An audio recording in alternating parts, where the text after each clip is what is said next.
All right, everybody, this is for the assembly portion of the assignment of your puzzle. We're going to go over how to, number one, create an assembly file, and number two, like, how do we actually use an assembly file, and like, why do we actually use it?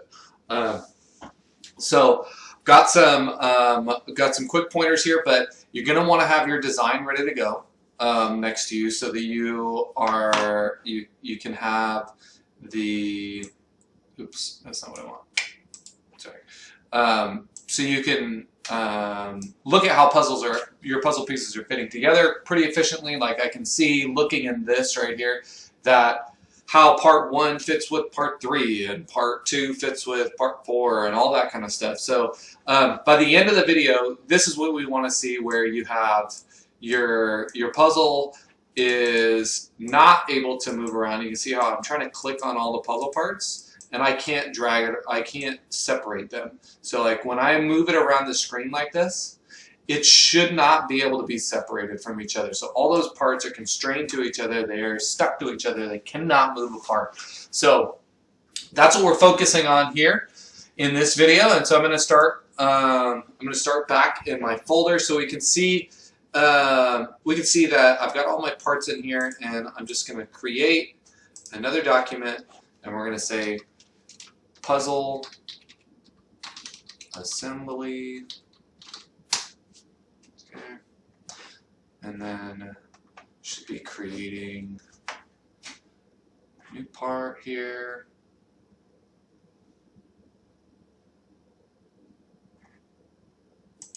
Then we're going to go down in the assembly file portion. So I'm just going to click on assembly, and then at this point we can just click on insert. So we're going to insert, we can go other documents and my OnShape, and then I'm going to go find my puzzle piece. So I've got all my students in there, okay, and I'm looking for gibbs. Let's do this. Oh boy. Ah, there we go. Part 1, 2, 3, 4, 5, gibbs.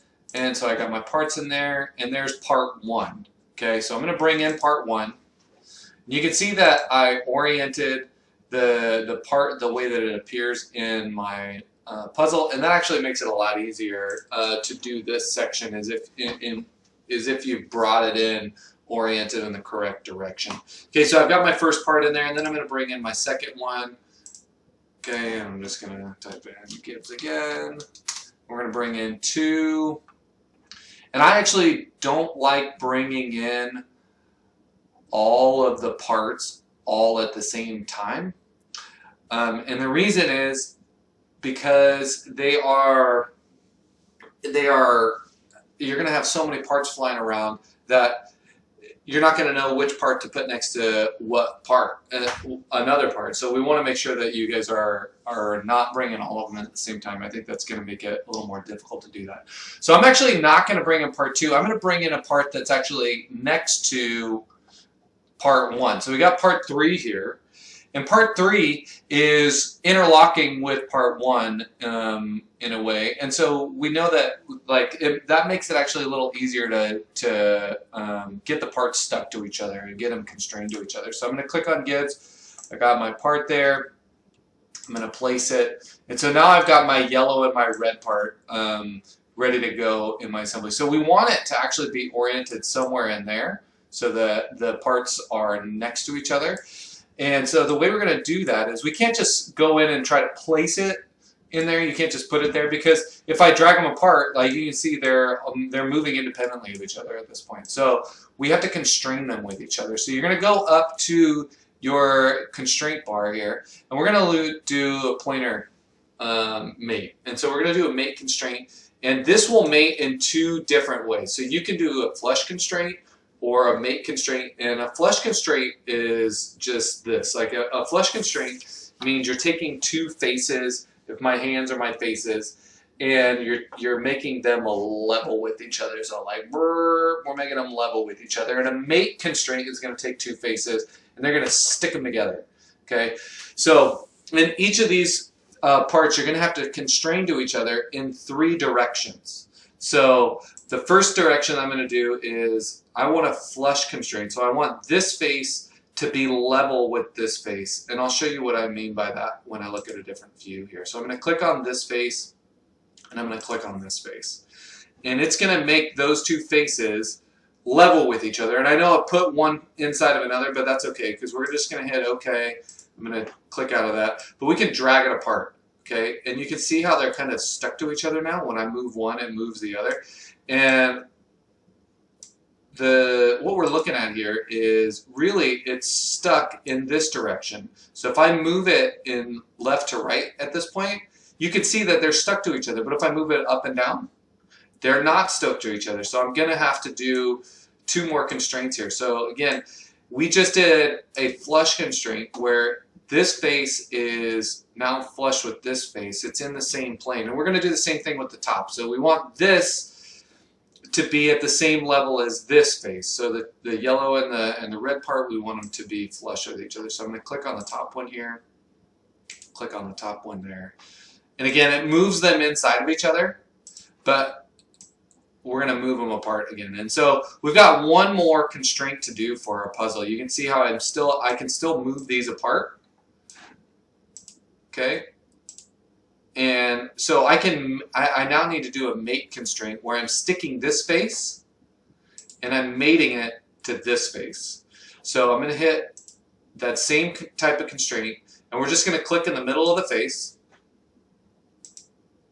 We're going to click in the middle of this face and now that one is fully constrained together. So you can see now that this puzzle piece, these two puzzle pieces, are fully constrained. So when I drag them around the screen, they don't come apart at all. And that's your goal. That's how I'm going to go into your part, and I'm going to test your part because I can actually open up that part file that you've been working on, and I can pull it around and I can give you a score based on that. So you got to make sure that everything is totally constrained together. So now I'm going to bring in a couple more parts here. And so let's take a look at what we got. We got our green part. Now that we've got the red one in there, the green one's actually a good one to bring in. And so I'm going to go to other documents and I'm just going to type in my name. It's going to search and load. And I'm looking at the green one here. Okay, so now select that part. Gotcha. Okay. And so now I'm going to do that same thing again where I'm going to make the face flush here. So I want this face level with this face. So I'm going to insert it. Got my other documents. Oops, sorry, not insert it. I'm going to do a flush constraint here. Boom. Right there. So that puts them in the same plane. Yep, it went inside of each other, but that's not, we don't want that, right? So we're going to separate them. You can see how they're stuck in that direction. They're moving together. And then we can do the same thing in the top. We want the top to be flush. Okay. And then we're going to go around to the back side and we want these two to be flush. Okay. And so it moved it down there, but don't worry. Once you hit OK, it lets it go. It lets it go back. Okay, so now I've got that one in. And again, each of the parts, they're going to take 3 constraints. So one for every axis. Okay, so you have your x-axis, your y-axis, and your z-axis. They've got to be, you've got to have all of your parts constrained together. Okay, and we'll know that we've done that is if you can, again, move the whole thing around the page and it does not come apart. Okay, so I've got my green one in there now. Let's get the next one. Let's go the pink one, part number 4. So let's try part number 4 there. And that part is going to fit. It's going to fit right in here. Okay. And so we're going to do that same. And you see how I'm bringing each part in one at a time. Whoop, where'd it go? Where'd it go? I'm bringing a part in one at a time. And I'm doing that so that I'm just staying organized, right? I'm just like, okay, this part goes here, that part goes there, and I'm not overwhelmed with it. I've got all my 5 parts in there. I don't know where to start. So start with 1 or start with 2 parts. Okay, that should be your goal. Start with 2 parts, and then you can go from there. Okay, so we got our flush constraint on the top, right there. Hit OK. I'm going to move it away. And then we're going to do a flush constraint on the side.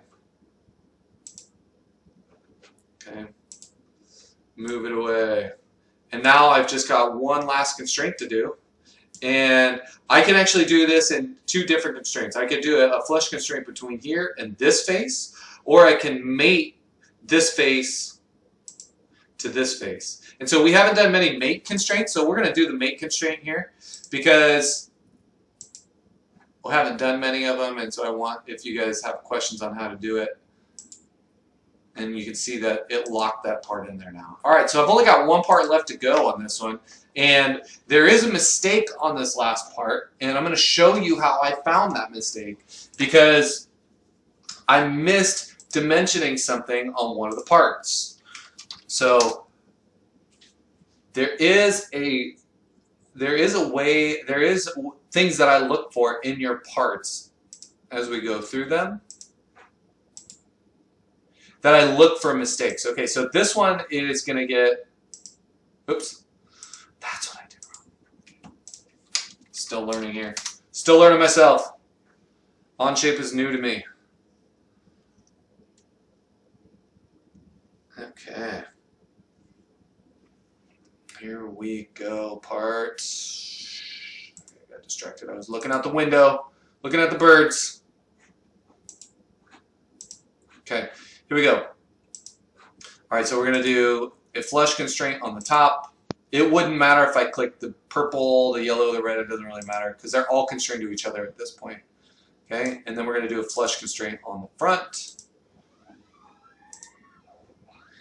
And then one last constraint here, and it's going to pull that part out. Okay, all right, so now here's my mistake. You can see my mistake here. Take a look at this right here. See that gap right there where that green one is actually going into the orange one?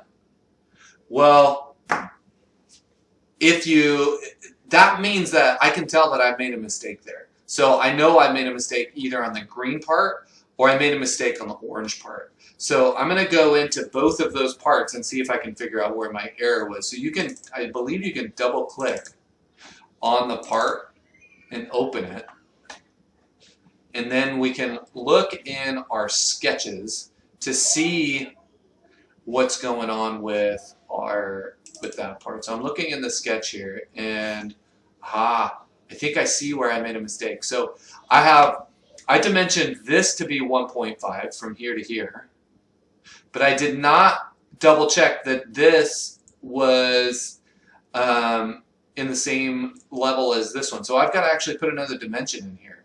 So I'm going to dimension that. Oh, look at that. It's 1.539, and it should be exactly 1.5. So now it's going to bring that down. And once I fix that, I can say create version and go to assembly. I'm going to click on that, and I believe this will actually update my part. Maybe it'll update it. Please update. Like it's still thinking. Still thinking. Hopefully it does it. Aha! There, it did it. You can see now that once I updated my part in my last section, that it fixed the part automatically here. So now I have a fully constrained puzzle. Everything fits together. I know by that I don't have any parts going inside of each other, so I know that my design works. I'm ready to actually build these puzzle pieces from my design in OnShape. Okay, so one last thing again, if you can't drag your puzzle around the screen like this, then your puzzle is not fully constrained.